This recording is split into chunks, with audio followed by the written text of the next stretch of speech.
발로 쓴 칙칙한 기사는 가라 발칙한 경제입니다. 오늘도 재밌는 경제 이야기 들려드리겠습니다. 안녕하세요. 상식의 반대말은 욕심이라고 생각하는 상식주의자 권순우입니다. 최근 카타르에서 무려 100척의 LNG선을 한국에 발주를 한다고 해서, 물론 발주까지는 아직 아니지만 그런 소식이 전해지면서 그동안 많이 힘들었던 조선업에 그나마 좀 희망이 좀 보이는 것 같습니다. 한국 조선업은 전 세계 최고의 경쟁력을 갖추고 있다라고 평가를 받고 있으면서도 최근 10년간 정말 조금 경기가 좋다, 좀 먹고 살만하다 이런 얘기를 못 들었다는 게 굉장히 아쉽기도 한 일이기도 한 것 같아요. 그래서 우리나라 조선업이 어떤 경쟁력을 갖게 되는 그 과정은 어땠는지, 그리고 최근에 LNG선 발주를 했다는 게 어떤 의미인지, 그리고 한국 조선업이 어떤 식으로 또 변해가야 되는지까지 한번 이야기 나눠보려고 제가 굉장히 존경하는 애널리스트입니다. 하이투자증권의 최강식 연구위원님 모셨습니다. 안녕하세요. 네, 반갑습니다. 안녕하세요.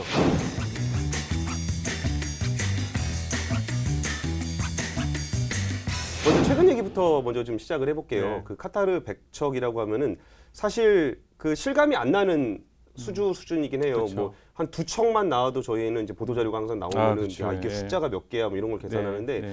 그 카타르 LNG선 100척을 우리가 이제 가져올 수 있게 됐다는 게 이게 우리나라 조선업에는 좀 어떤 의미로 해석을 좀 해야 되는 거예요?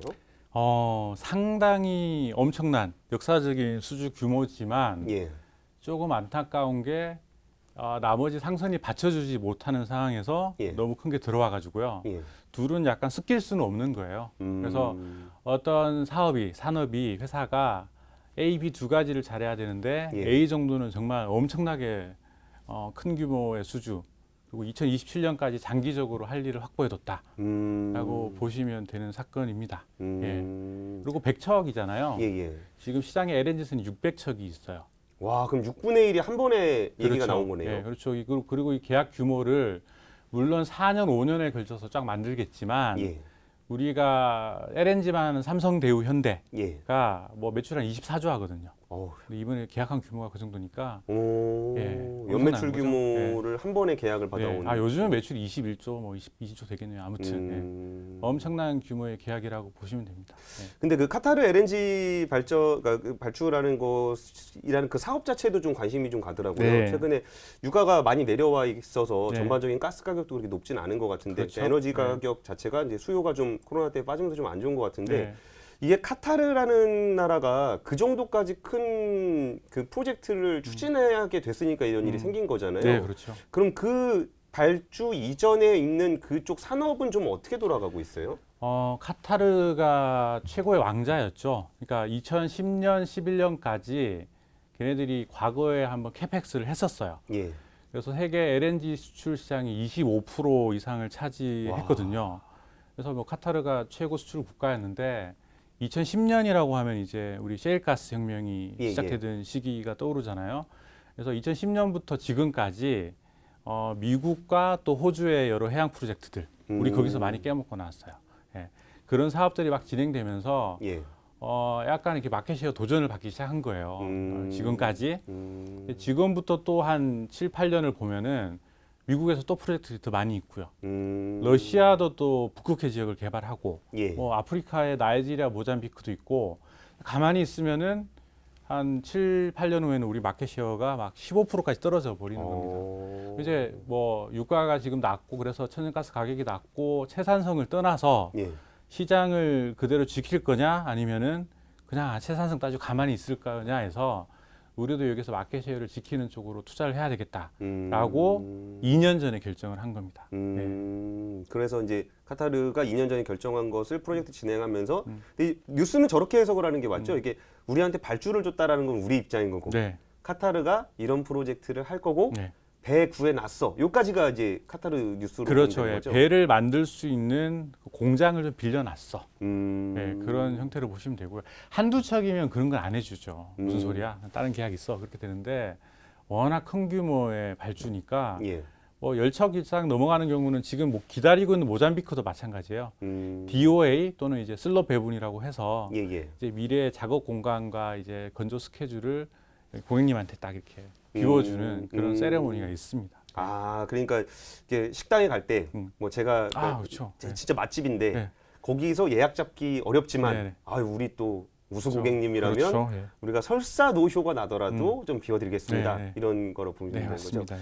근데 저는 이번에 그 백척 프로젝트가 좀 뉴스를 해석하기가 좀 어려웠던 게, 그러니까 이게 좋은 뉴스인지 나쁜지 해석하기가 좀 어려웠던 게, 이게 뭐 예전에 많이 들어봤던 건데 그렇죠. 왜 이렇게 나오는 걸까라고 좀 생각을 하게 됐었는데, 요 시점 이후에 뭔가 뉴스 플로우가 좀 뭔가 더 생긴다면 어떤 뉴스들이 좀 나올 수 있어요? 카타르 얘기일 수도 있고 아니면 다른 프로젝트 얘기일 수도 있고. 둘 다 있을 수 있고요. 카타르는 계약을 해야 되잖아요. 아까 노쇼 얘기하셨지만 예, 예.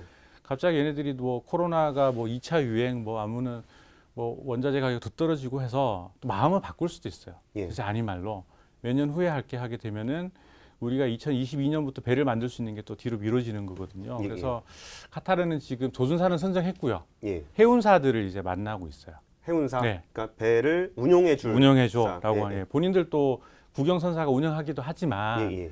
백척이 넘어가니까 너무 많잖아요. 예. 그래서 외부에서도 이렇게 좀 들어와 주길 바라서 해운사 입찰을 하고 있고 이게 지나서 선정되면은 그 다음에 계약을 하겠네라고 이제 넘어갈 수 있는 거죠. 계약을 하면 선수금이 들어오고 법적 구속력이 생기니까 약간 노쇼에 대한 리스크는 이제 많이 줄어드는 거죠. 그리고 또- 그 전에 전화 예약만 한 건데 네. 계약금까지 넣게 그렇죠. 되면은 예, 예. 뭐 설사 안 오더라도 계약금은 먹을 수 있는. 그렇죠. 예, 예. 분쟁은 하겠지만. 음. 근데 그거를 연말보다는 예. 연말도 가능하다고 하는데 내년 정도를 기대하고 있어요. 그 뭔가 최근에 나타나는 그 현상적인 기대감보다는 약간 좀 보수적으로 보시는 건가요? 아니요, 사실입니다. 아. 예, 예. 과거 사례가 러시아에서 LNG 16척 만들어줄 때도 예, 예. 대우조선해양 선정, 해운사 선정하고 계약하는 데까지 1년까지는 아니고 상당히 오래 걸렸어요. 그러니까 운반하는 것까지 배 운송 선계약까지는 우리가 해놨어. 네. 그러니까 운송할 사람 들어와. 네. 그럼 이제 프로젝트를 추진하는 사람은 국영에서 그냥 하게 되는 거예요? 네. 카타르 같은 경우? 그렇죠.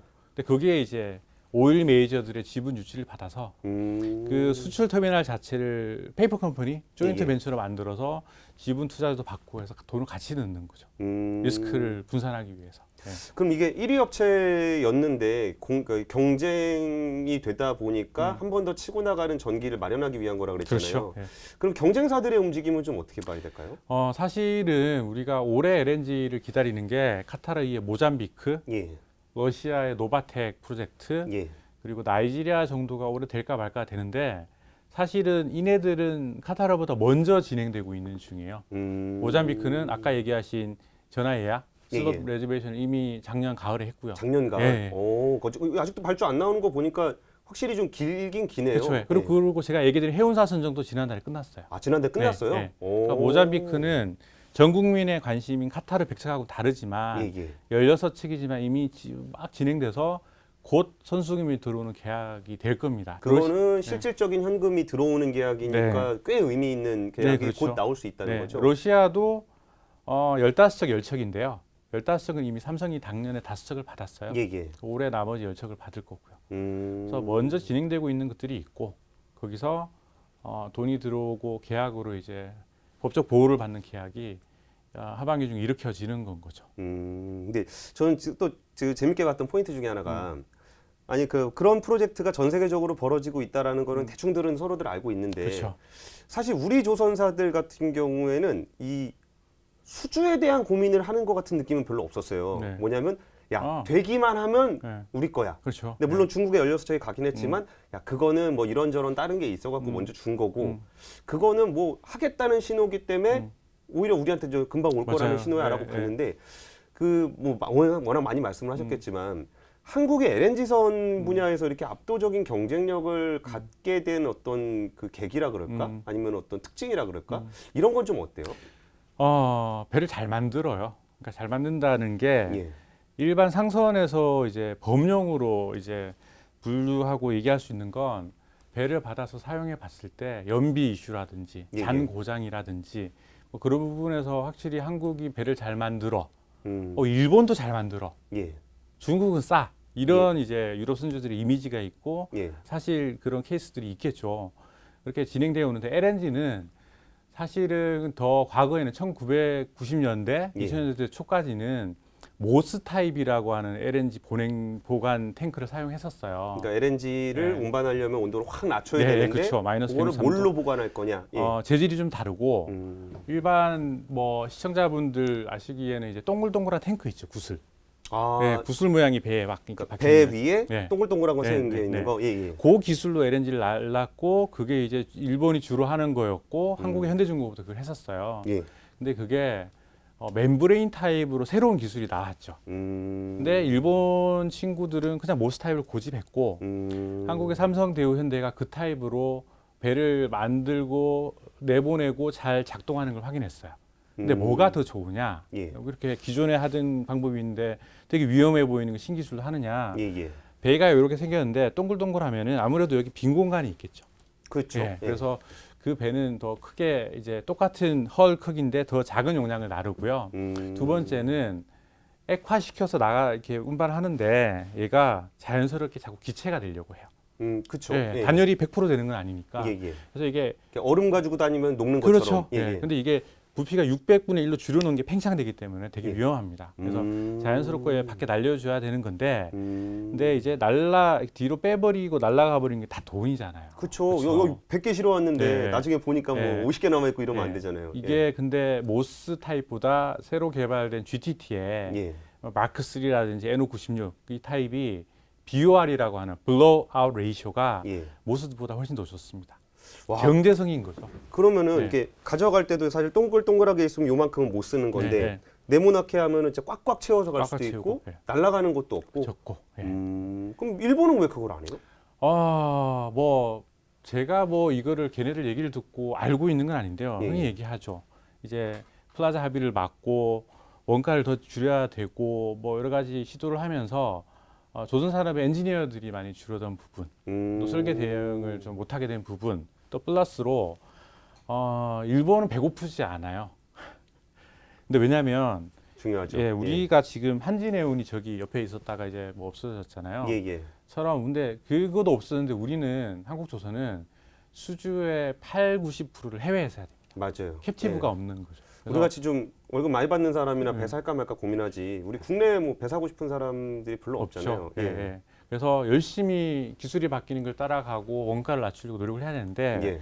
일본은 자국의 MOL, NIK, K라인 이런 자국 선대가 아주 큽니다. 그래서 매년 다르긴 한데 자국 수주 의존도가 한 60% 안팎으로 되게 높아요. 부럽다. 예. 근데 그만큼 외형을 키우려고 노력을 안 했기 때문에 음. 계속 이제 자국 선대 비중이 높은 거겠죠. 그거를 조금 과도하게 표현하면은 그러니까 혁신의 타이밍에 이걸 혁신하지 않아도 먹고 살 수 있는 기존에 있는 시장이 굉장히 단단했던 곳과 네. 얘를 어떻게든 뚫고 가야 되는 그 후발주자가 그럼 얘보다 좀 더 나은 기술을 채택할 수밖에 없는 위험하지만 네. 뭐 이런 거에서 승리했다라고 볼 수 있는 거예요. 네, 그런 거죠. 음. 약간 국뽕 모드로 얘기 드린 거고요. 예. 또 일본을 약간 존중하는 의미에서 얘기를 하면요. 미쯔비시 지금 이제 조선을 접으려고 하거든요. 마지막에는 크루즈선 건조로 갔다가 예, 예. 일반 상선에서 도저히 한국한테 기술이 안 되고 원가는 중국한테 안 되니까 크루즈 갔다가 얼마 전에 엄청 손실 냈거든요. 그러니까 야들을 아예 그냥 다른 야들 통폐합시켜서 없애버리려고 해요. 근데 미쯔비시는 다른 것들을 많이 하고 있는 거죠. 항공 부분. 그러니까 뭐 우리도 카이도 있고 에어로스페이스도 있지만 예, 예. 항공의 여러 고급 기체 자재들, 뭐 엔진 부분들 이런 부분들을 하고 있는 거죠. 그래서 종합 헤비 인더스트리에서 얘네들은 약간 에어 쪽으로 좀 빠지면서 조선은 그냥 그런 산업이야 라고 하면서 약간 포트폴리오를 조정하는 성격도 있었을 겁니다. 그러니까 그러니까 좋은 방향으로 해석을 하게 네. 되면은 그 제조 부분, 그러니까 큰 제조 부분에 대한 경쟁력이 후발주자한테 따라잡혔을 때 네. 선발주자가 가는 분야가 보통 이게 첨단 분야라든지 그렇죠. 네. 뭔가 네. 이제 고부가 가치 부분으로 네. 가는 건데 네. 거기서 일본 회사들은 약간 그런 측면도 있고 져서 가는 것도 있고 네, 저성하는 것도 있고. 뭐 네. 거기서 기술적으로 위에 있는 부분들, 그러니까 자기들이 경쟁력을 가질 수 있는 맞습니다. 부분으로 갔을 수도 있다. 네, 이런 맞습니다. 말씀인 것 같아요. 그러면 우리가 그러니까 조선업이라는 게 사실 또 되게 멀게 느껴지기도 해요. 우리가 눈으로 조선을 볼 일도 없고 저쪽 그 남쪽 지역에 계신 분들은 그러니까 지역 사회를 다 먹여 살리는 지역에 계신 분들은 굉장히 관심 많겠지만 사실 다른 분들은 조선업이라는 거에 대해서 잘 모르기도 할 것 같아요. 그리고 진짜 그 남쪽에서 돈 많이 번다더라 이런 얘기나 들었지 이게 업황이 어떻게 되는지도 잘 이해를 못할 것 같은데 네. 우리가 좀 쉽게 역사적으로 우리나라 조선업이 그러니까 우리나라 조선업이 1등이에요. 그러면 뭐 우리나라 조선업이 1등 알았어 하지만 야, 삼성전자가 1등이다 이런 느낌까지는 잘 못 받는 게 있는 것 같아요. 네, 손에 잡히지 않고 눈에 보이지 않죠. 예, 네, 그 큰 배가 네. 일단 우리 내 눈앞에는 안 보이니까. 네. 그러면 조선업은 도대체 어떤 국가가 경쟁력을 어떤 상황에서 갖고 있다가 지금 우리나라가 그 1위까지 올라오게 되는 그 과정들에 대한 역사적인 얘기도 조금 들려줄 수 네. 있을까요? 예전 유럽이 신조선의 강국이었죠. 그 당시에는 공법이 아예 달랐고요. 그러니까 이렇게 철판을 나사를 째는 방식으로 만들던 시절이 배를요? 있어요. 예, 예. 오. 근데 이제 일본이 기계 산업의 강자고 예. 공정을 혁신하고 그러던 시절이 있었죠. 그래서 철판을 잘라서 용접으로 붙이는 스타일로 공법을 바꾸면서 원가를 크게 떨어뜨리고 빨리빨리 만들면서 일본이 조선 산업의 최강국이었습니다. 그러니까 70년대. 유럽에서 네. 일본으로 1970년대에 그 네. 기술적인 공법의 차이로 네. 가지고 넘어갔다는 네, 거죠. 네. 예. 60년대, 70년대 1등이었어요. 근데 우리는 뭐 60년대 말에 계획이 세워져서 중화학 쪽으로 막 투자를 했잖아요. 예, 석유화학, 철강, 조선. 그래서 뭐 대한조선공사도 있었고 예. 그게 이제 대우가 됐고 현대중공업도 72년에 투자를 했고 뭐 뭐 이렇게 우리가 잘 아는 그거 있죠. 5원짜리 동전에. 들고 와서.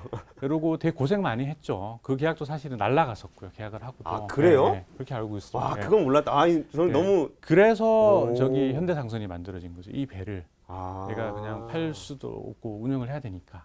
그 만들었는데 손님이 없다면 내가 손님이 되겠다. 네, 그랬던 거죠. 예. 음. 그래서 70년대, 80년대 그렇게 쭉 가면서 지금의 중국 같은 거였을 거예요. 저기는 싼 곳, 그래도 좀 할만하는 곳 그렇게 가다가 80년대는 현대중공업이 단일 조선사로는 1등 또 했었어요. 글로벌? 예. 그래요? 네. 음. 근데 워낙 이제 한 회사가 크니까 작은 조선사들이 많으니까. 근데 결정적으로 우리가 이 모든 막 열심히 일하고 점점점 부품도 국산화하고 하다가 예. 우리가 확실한 1등을 한 계기가 일본을 제낀 게 사실은 슬프게도 데이터상으로는 IMF 이후입니다. IMF요. 네. 환율이었어요. 2000년대 IMF 때 환율 확 올라갔을 때 환율이 확 올라갔을 때 우리가 많이 돈을 남기기도 했겠죠. 워낙 환율이 튀었었으니까. 예, 근데 유럽 선주들한테 우리가 더 잘해줄게. 그러니까 뭐 차를 사도 옵션이 A, B, C, D 있으면 가격 좀 뭐 해주고 우리가 좋은 옵션 다 넣어줄게라고 하면서 안 만나보는 선사들을 많이 만나봤고. 네, 그렇게 해서 한번 배 만들고 그냥 그런 했으면 넘어갔겠지만 그렇죠. 예. 써보니까 좋은 거예요. 괜찮은 겁니다. 그래서 2000년 초 중반 들어오면서 확실한 1등 자리를 굳히고 일본은 점점 떨어지고 1등으로 쫙 갔었던 거죠. 1등이 딱 됐는데 중국이 개방하고 2003, 4, 5, 6, 7의 슈퍼 사이클이 들어오면서 예. 우리 조선은 너무너무 좋았던 거예요. 근데 또 그때 중국이 개방을 했는데 네. 우리가 딱 그 때마침 경쟁력이 최고인 네, 시점에 네. 중국이 개방이 된 그렇죠. 거네요. 네. 음. 근데 너무너무 산업이 좋으니까 그때부터 중국도 조선 산업에 투자를 하기 시작했고 그리고 만들기 쉬운 벌크선부터 만들고 그리고 자국에도 해운사가 워낙 많으니까 로컬 그렇죠. 수주도 물동량 많이 자체가 워낙 받고. 많잖아요. 예. 예. 나라가 돈이 많으니까 금융 여력이 많으니까 유럽 선주들한테 돈을 막 빌려주면서 싼 금리로 수주를 유치하고 만들어내고. 그러니까 우리 조선사에다가 물건을 맡기면 여기에 그 대출을 해줄게. 네, 그렇죠. 굉장히 싸게. 네. 그 얘기는 사실 뭐 돈을 주겠다는 얘기랑 같은 건데. 이런 거죠. 예, 음. 그런 식으로 이제 2등으로 들어와서 지금은 절대적인 마켓 쉐어로는 우리가 중국할 때 질 때도 많아요. 예. 양으로는. 그런 것 네, 같아요. 네. 예. 그리고 엎치락뒤치락 하고 있는 거죠. 근데 중국은 벌크선은 다 먹었고요. 그리고 탱커에서는 아직도 우리가 1등이에요. 탱커 1등이에요? 네. 아직도 마켓이 우리 1등이에요. 근데 탱커보다 더 어려운 컨테이너에서는 중국이 1등입니다. 최근에는. 그 왜 그렇죠? 아까 얘기 드린 금융 제공인 거죠. 그러니까 탱커는 해운사들이 수백 개가 있어요. 예. 그러니까 잘 나가는 선박왕들이. 예. 그러니까 막 다 사장인 거죠. 잘 지내는. 예. 와서 한두 척씩 막 발주하니까 약간은 이제 전체적으로 파이낸스 프로그램을 제공하는 게 한계가 있는데 컨테이너는 유명한 해운사들이 예. 10척, 20척을 막 발주를 해요. 네, 거기 가서 야 우리나라 1등 야드에 맡기면 내가 파이낸싱 해주고 금리도 좋게 해주고 선수금은 3만 내 97 마지막에 내. 그 97 우리가 빌려줄게. 어. 이런 프로그램을 제공하니까 억울하게도 우리가 뺏길 수밖에 없는 거예요. 그러니까 벌크는 네. 워낙 저렴하게 가다 보니까 이거를 뭐 굳이 그 선박금융이나 이런 걸 지원할 필요 없이도 워낙 경쟁력이 네, 네, 네. 있고 탱커는 선박금융을 지원하기에 너무 고객이 많아. 네. 그래서 특정 큰 손들을 딱 잡는 거는 괜찮은데 네. 손님이 너무 많으니까 다 접촉할 수가 없으니 네. 여기는 약간의 자유경쟁 그런 면이 시장으로 있죠. 되는 네, 거고 네. 컨테이너는 큰 손들이 쫙쫙쫙 있으니까 진짜 몇몇 사람들을 컨택해서 딱 혜택을 네. 주면은 여기서 물량이 쫙 나온다는 네. 거죠. 그게 1번이고 2번은 중국 해운사가 점점 커지고 있어요. 예. 공산품 수출하는 국가니까 예, 예. 우리가 한진해운 현대상선을 키우고 지원했던 것처럼 예, 예. 거기도 국영선사들, 중국 아. 로컬의 해운사들이 점점 커지는 거죠. 중국의 고객들이 많아진다는 거예요. 네, 선사 네, 고객들이. 네. 아, 그럼 컨테이너는 또 그런 측면에서도 쉽지 네, 않겠네요. 우리가 잘하고 있음에도 우리한테 와서 만들면 더 좋음에도 불구하고 예. 많이 뺏기는 건 거죠. 음, 이거는 정말 속상한 일이고요. 음, 나라가 작아서 이게 우리가 이런 능력이 있는데도 이거를 가져오지 못하는 그런 부분들이 있어서 가끔 그런 일이 터질 때마다 되게 속상하죠. 그러니까 이게 도대체 거기서 이게 무슨 일이 벌어지고 있는 건지를 잘 모르시는 분들이 많은 것 같아요. 이렇게 경쟁력이 높다라고 얘기하고 우리가 제일 잘 만든다고 얘기하는데 왜 중국한테 그걸 뺏긴다는 거지? 그거에 대한 개념이 사실 조선이 좀 낯설다 보니까 그런 것 같은데 그 시장에서 어떤 경쟁이 이루어지고 있는 건지 좀 설명을 좀 부탁드릴게요. 그냥 내가 트럭 운반, 트럭 드라이버라고 생각하시면 돼요. 예, 예. 또는 내가 트럭 한 10대를 가지고 이제 화물을 날라주는 업체의 사장이라고 생각하시면 돼요. 근데 예, 예. 두 가지 트럭이 있어요. 100을 주고 사는데 품질이 좋고 기름도 덜 먹고 되게 오래 가는 예, 그런 트럭을 만들어준 A라는 회사가 있고요. 예, 싸요. 가격은 90? 많아봐야 예, 예. 작으면 80 정도 되는 트럭인데 연비도 좀 문제가 있고 예, 예. 또 뭐 옆에 A에서 만들면 20년을 써도 느끈한데 얘는 한 5년, 10년 들어가기 시작하면 또 품질에 문제 생기고 예, 예. 여기서 고르는 겁니다. 그러니까 고객들의 성향도 다 달라요. 어, 나는 그리고 고객들도 두 가지가 있어요. 정기적으로 이 항로만 15년, 20년 동안 왔다 갔다 할 배들도 있고요. 예, 예. 내가 배를 만들면서도 내 배가 어디로 가는지를 모르고 발주하는 친구들도 있어요. 투기적으로. 일단 일단 배 하나 사놓고 네, 그리고서 이제 그때 손님 받는 네, 그쵸. 스타일. 네, 네. 아니면 예를 들어서 진짜 큰 화주 하나 물어서 뭐 예를 20년 장기 운송 계약을 그쵸. 맺는 네, 화주. 네. 예. 근데 이제 중장기 계약을 맺고 쭉 갈 선주들은 아무래도 오래 배를 쓸 거니까 좋은 데서 만들려고 하겠죠. 근데 시황이 막 좋아져가지고 내가 발주를 해가지고 배를 만들고 있는 중에 이 성과가 올라갈 거야. 중고 성과가 올라갈 거야. 베팅하는 친구들은 한국을 선택하는 경우도 있지만 예, 예. 그냥 투기적으로 하는 거 싼 게 좋은 거지. 또 싸게 해서 시황이 좋아져서 막 성과가 올라가면 다 같이 올라가는 거니까 더 배타가 크겠지. 라고 하면서 중국에 발주하는 선수들도 있고. 그러니까 투기적 수요와 이거 부동산에 네, 비교하면 맞습니다. 투기적 네. 수요 실수했을 딱 때 그거예요. 내가 살 집을 사는 사람은 예를 그렇죠. 들어서 뭐 10년 정도 내가 살아야 되겠다고 생각하면 네. 좀 이렇게 좋은 집이 네. 좀 비싸더라도 사는 거고. 네.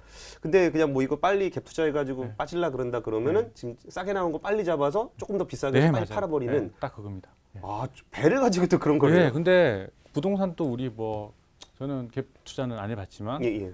되게 크게 수익이 나잖아요. 마찬가지예요. 조선사에 발주를 하는데 성과가 100이면 예. 선수금을 10 집어넣어요. 예. 나머지 10, 60을 예. 한 2, 3년에 걸쳐서 주는 겁니다. 예. 내가 선수금 딱 주고 10 발주했는데 100에 계약을 했어요. 이 성과가 105, 110이 돼요. 아, 그래요? 6개월, 1년 사이에.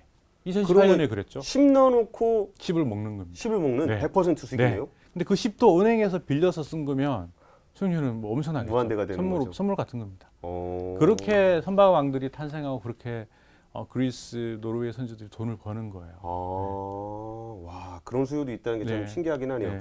그럼 아까 전에 설명해 주신 게 우리가 이렇게 쫙 치고 올라가서 중국 시장이 확 열려가지고 정말 이렇게 쫙 돈 벌어들이는 네, 네. 시기가 있었고 네.